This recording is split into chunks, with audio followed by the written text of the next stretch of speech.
नमस्कार दोस्तों, online learning steno channel में आप सभी का स्वागत है। 80 शब्द प्रति मिनट की गति से संपादकीय डिक्टेशन शुरू होगी 3 सेकंड बाद।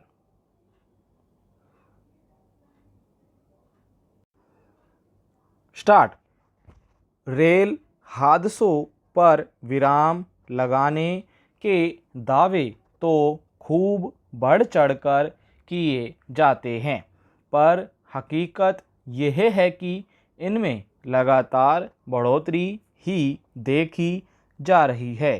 पिछले एक वर्ष में कई गंभीर रेल दुर्घटनाएं मामूली सावधानियां ना बरती जा सकने की वजह से हो गई।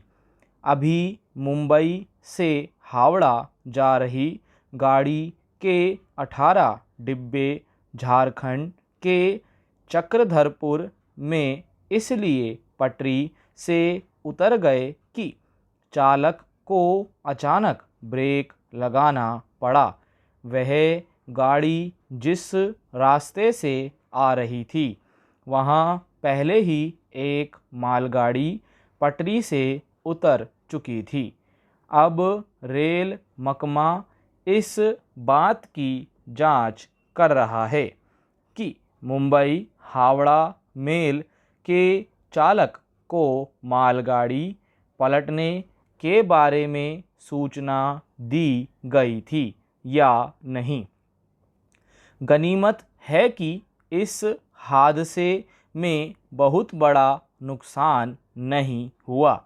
2 लोगों की मौत और 8 लोगों के घायल होने की सूचना है। 18 बोगियों के पटरी से उतरने का मतलब है कि यह हादसा और बड़ा हो सकता था। पिछले वर्ष ओडिशा के बालासोर में 3 गाड़ियों के टकराने से हुए हादसे के वक्त से गाड़ियों के चालन में सुरक्षा उपायों को चुस्त बनाने पर जोर दिया जा रहा था, मगर उसके बाद भी एक के बाद एक कई बड़े हादसे हो गए। पिछले एक महीने में ही 3 बड़े हादसे हो गए। पैरा।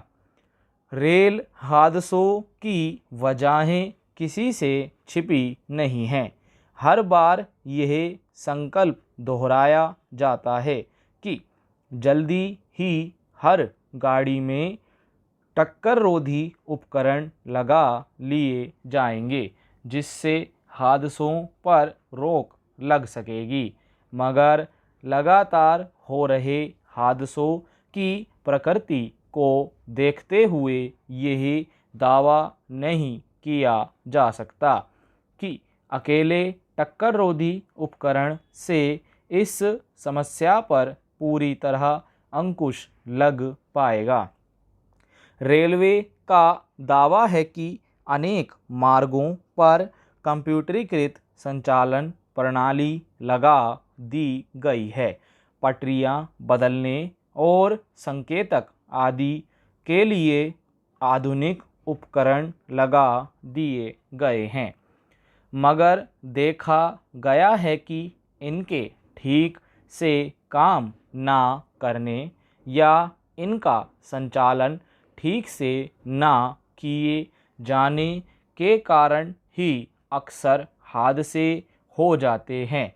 आखिरकार आधुनिक उपकरणों का संचालन भी मानवीय रूप से किया जाता है। एक तरफ तो हम तेज रफ्तार और सुविधाजनक गाड़ियां चलाकर हवाई सेवाओं पर बढ़ते बोझ को कम करने का दावा करते हैं, दूसरी तरफ पटरियों और संचालन प्रणाली पर अपेक्षित ध्यान नहीं दे पाते। पैरा। यह भी छिपी बात नहीं है कि रेल सेवाओं में बेहतरी के दावों के बीच इस पर अपेक्षित खर्च नहीं हो पाता। स्टॉप।